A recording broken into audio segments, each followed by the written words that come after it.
Co-founder of One for Freedom, and behind me we have a number of organizations who are standing with us in solidarity for today's pre-Derby press conference. We're going to have a conversation, share some of our thoughts about the Kentucky Derby and our continued pursuit for justice for Breonna Taylor. So I won't hold you long and make many comments. So I'll introduce our first speaker of the day, who is Jordon from No Justice, No Peace. I'll give it up for Aaron. Good morning, everybody. I'm Aaron. I'm one of the co-founders of No Justice, No Peace Louisville. As brother said, we're standing out here in solidarity with each other. We have several black-led organizations behind us, and we have full intent to black out Derby this weekend or tomorrow. Do you guys have any questions, or should I just go ahead and... Can you spell your name? A-A-R-O-N. Last name? Jordon, J-O-R-D-A-N. Okay. And so we're inviting everybody out to come celebrate. Well, not celebrate with us, I guess commune with us, have community with us. We're standing in solidarity with a family of Breonna Taylor, also with Kenneth Walker and other black people who have been affected by this situation, David McAtee's family. And we want to stand in solidarity and let the city know that we do not approve of them having a recreational leisure celebration like the Derby, something that brings in lots of revenue for the city. And then just another component of that is the gentrification that's happening in this area directly as a result of Churchill Downs being here is also something that needs to be a conversation. I think that's all we're going to have. So no justice, no Derby. We want everybody to be here with us on Saturday. We'll be convening at South Central Park and leaving out at about 4:30. And if you guys want to contribute and have donations, I want to bring supplies for the protesters, it would be greatly appreciated. Thank you. In addition to community-based organizations who've been participating, there's been a number of faith-based organizations who've also lent their support and voice. And now I'd like to bring up Mario Martin, pastor of Praise Nation Church and Justice and Freedom Coalition.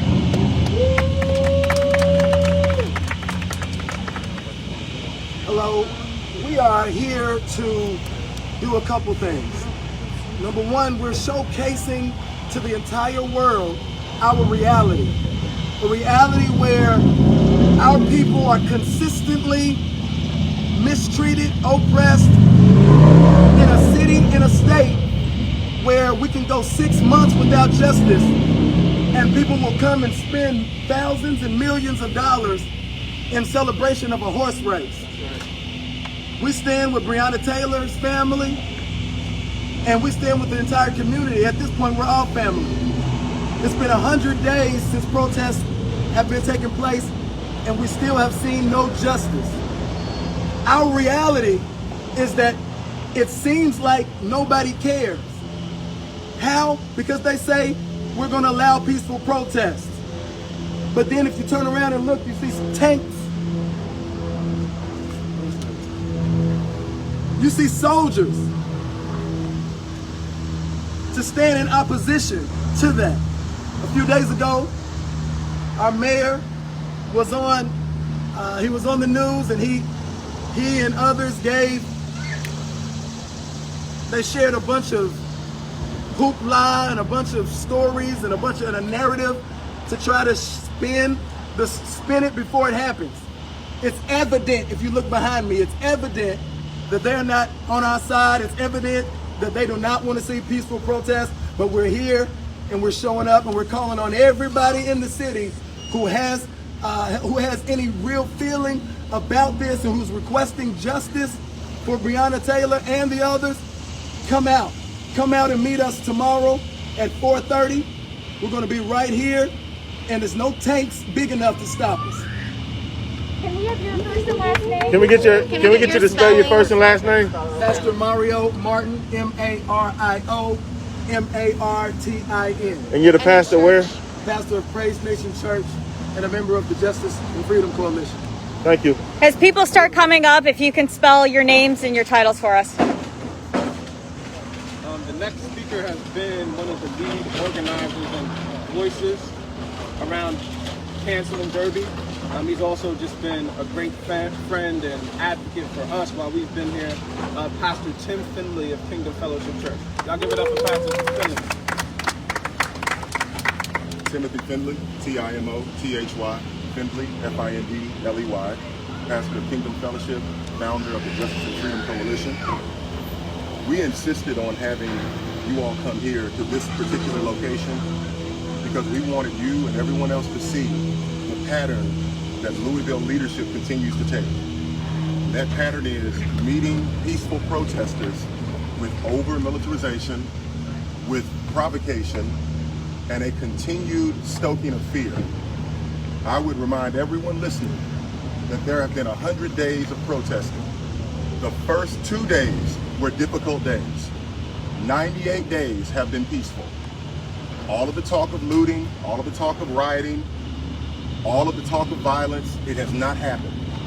And yet, we're here today, and there are military tanks, armored vehicles behind me. There is a ridiculous fencing system. And once again, the question is, why don't we have leadership in Louisville, Kentucky? Who is responsible for this? Why is this necessary? We're asking you to come out tomorrow, 4:30, to stand with us. We want you to understand that we're tired of what we are seeing here in Louisville, Kentucky. It seems as though everyone wants us to move on. And what black people are saying, what our allies are saying, is that we will not move on. We want justice for Breonna Taylor. We want those officers indicted. We want the mayor to have accountability. We want there to be exposure. Why are they still dragging Breonna Taylor's reputation through the mud? Why is the mayor coming on the news and saying that he's talked to a number of organizers and he's not talked to any of us?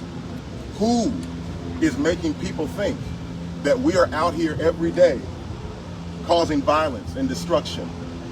This is a dramatic response to nothing. This is a ridiculous response. And I want to say this on the record. It does not matter to me how many times people get on television and say, we respect your right to protest. This is not respecting our right to protest. It doesn't matter how many times we talk about what the protesters are doing. We're saying to you, we're here because we want justice. And you may ask yourself, well, what does Churchill Downs have to do with any of this? Well, as it's been spoken already, they've been in this community tax-free and they make no contributions. They gentrify the neighborhood all around us. I have people from the neighborhood, this neighborhood, reaching out to me and saying, don't forget about us. They have bought up lots, they have bought up houses. The CEO of Churchill Downs went on CNBC and addressed me specifically and said this race would be a unifying event in the name of Breonna Taylor. That is ridiculous. And the statement that was issued yesterday by Churchill Downs about how we have not been a great partner, my question is, would that apology have come if we weren't protesting? Or would it be business as usual? I want everyone to hear this. We will not stop with the Derby. We know the eyes of the world are on the city, but this is not stopping. We want justice, we want development, we want resources, and if this is going to be the compassionate city that we've called it, then we've got to put some action behind those words. Thank you. No justice, no Derby. No Derby. No justice, no Derby. No justice, no Derby. No justice, no Derby. No justice, no Derby. Now we'd like to bring up one of our final speakers, Ms. Tamika Mallory, co-founder of Until Freedom. Thank you all so much for being here. You know, as an outsider, when you visit another town, you pay attention closely to things that people who live there may not see, they may not recognize. And the one thing that Until Freedom has taken note of is the amount of resources that this city is spending, the taxpayer dollars, to try to quell the voices of nonviolent protesters. I say that because, and I use the language nonviolent and not peaceful, because we aren't peaceful. You can't say no justice, no peace, and at the same time claim to be so much of a peaceful movement. We're not here to be peaceful. We're here to be non-violent in our pursuit for justice. Non-violent in our pursuit for justice. So why would a city where you have a Democratic mayor want to do two things? One, solicit the support of tanks and military equipment to deal with people he claims he supports. I have heard Mayor Fisher say more than once, as an outsider who's listening closely to what's happening and learning about Louisville, I have heard the mayor say that he supports nonviolent protesters. And that, as Pastor Findley has said more than one time today, has been the overwhelming case in all of the different protests that have taken place in this city. And in fact, as Sadiqa Reynolds in her absence, the president of the Louisville Urban League has mentioned, the only time violence happened at a protest is when police officers were there instigating it. So perhaps the mayor needs to cage his officers, because they are the ones causing violence in this city. The other thing that I noticed that we have taken note of that is happening in this city is that the mayor and the police chief have decided to create slave-like circumstances for protests. We are not slaves. We got out of cages a long time ago, Mayor Fisher, in case you did not know. In case you did not understand what it means or what we believe it should mean to stand as a Democratic mayor, is that you do not support slavery. But that's what it looks like when you try to ask nonviolent protesters or demand that nonviolent protesters be caged up so that horses can run for the entertainment of the rich and famous. Meanwhile, the body and the blood of Breonna Taylor is on your hands. In this city, there is serious hypocrisy. And what we are standing in front of is an example of how deep the level of disrespect runs for Breonna Taylor's family and this entire community. The resources that are being spent to avoid what needs to be done, which is that 4 officers specifically who killed Breonna Taylor in an act of cold blood must be arrested and charged for her murder. That is what needs to be done. And then people can go home. What is happening instead is that you are instigating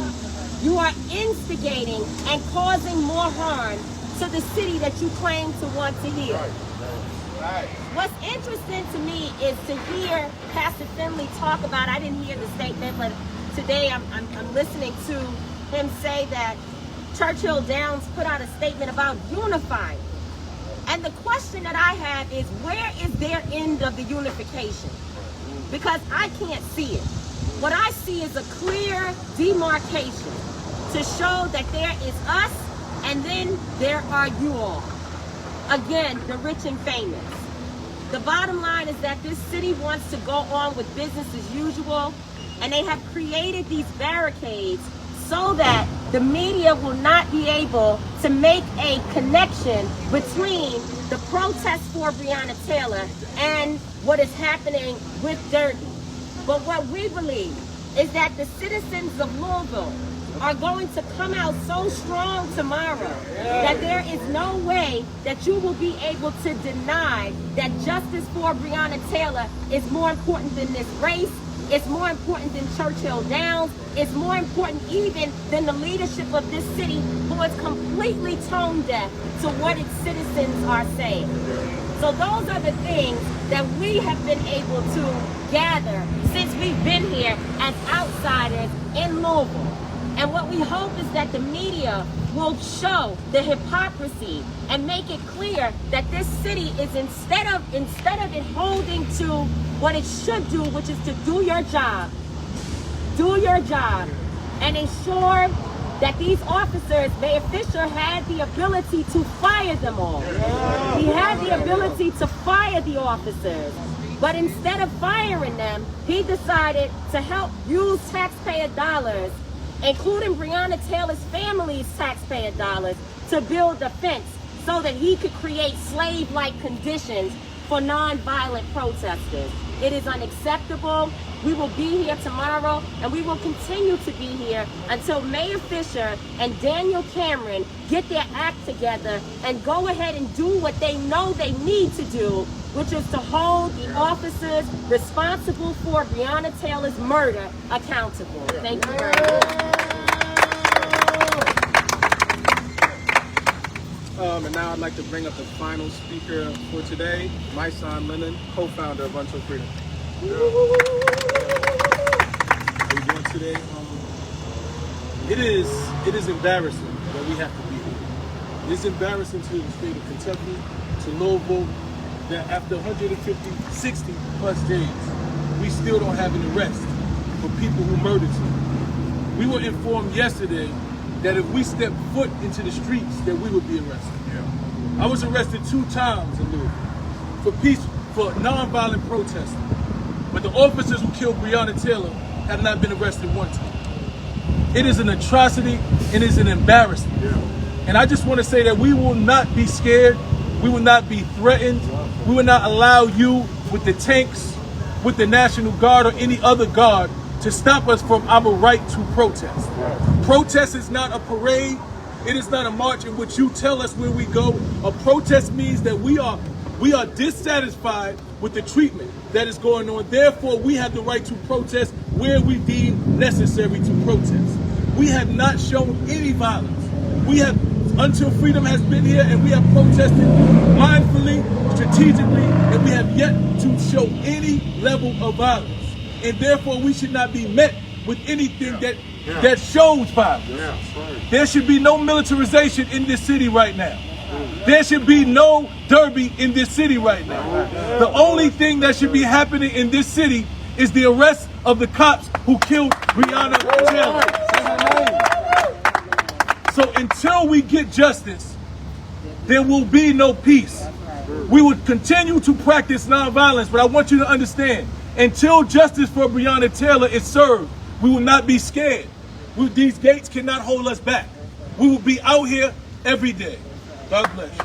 Can you spell your name? Mysonne, M-Y-S-O-N-N-E, Linen, L-I-N-E-N, co-founder of Until Freedom. Thank you.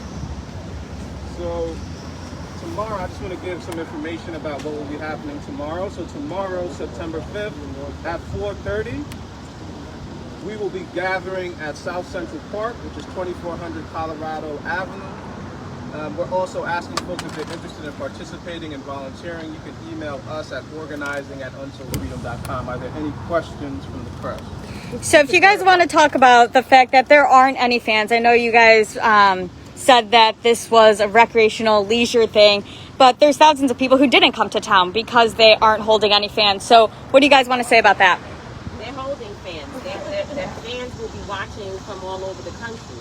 The issue is not whether there are people in the stands. The horses shouldn't be running. That's the issue.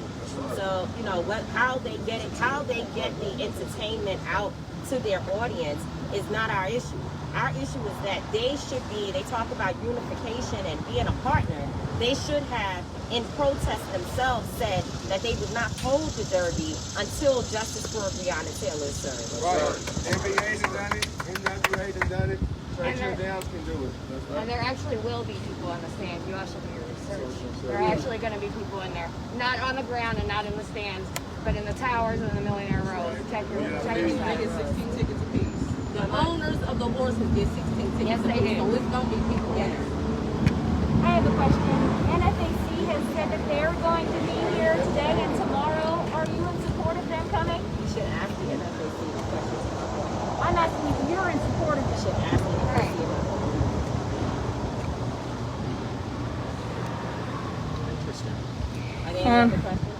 Could you briefly describe the group No Justice, No Peace? Is this Until Freedom, Black Lives Matter? Like, what does the group consist of? Every black-led organization is standing in solidarity for the family of Breonna Taylor. That's right. We're all together. Very glad. Any other questions? Talk about the perspective, I guess, that you guys, well, I guess essentially perceive when you guys are out here non-violent protesting, but yet there's still, these officers here who, are just trying to prevent anything from happening in terms of crime or violence. So if you want to talk about, what that connection is where you guys feel as if it's, not necessary to be here, essentially. It's being black in Louisville. The truth is, being met with an overemphasis of policing is exactly why you're seeing protests around the country. We're policed differently. So as insulting as this is, if you grow up black in this city and in this country, you're met with this. You're used to this. And unfortunately, people will need to see these cages. And I think what Ms. Mallory said is spot on, that these are slave-like conditions. Well, I want you all to understand that there are many, many brothers and sisters in our neighborhoods that are dealing with slave-like conditions every single day. And if you want to know why that is, check the origins of the police department. They were once slave patrols. And we're saying we are tired of being forced with these kinds of conditions. So to answer your question, this is normal for us. So I just want to make sure my question about NFAC, you did hear me when I said if you are in support of them coming here, you said ask them. Okay. Any other questions? All right, thank you all. Thank you. No justice, no dirt.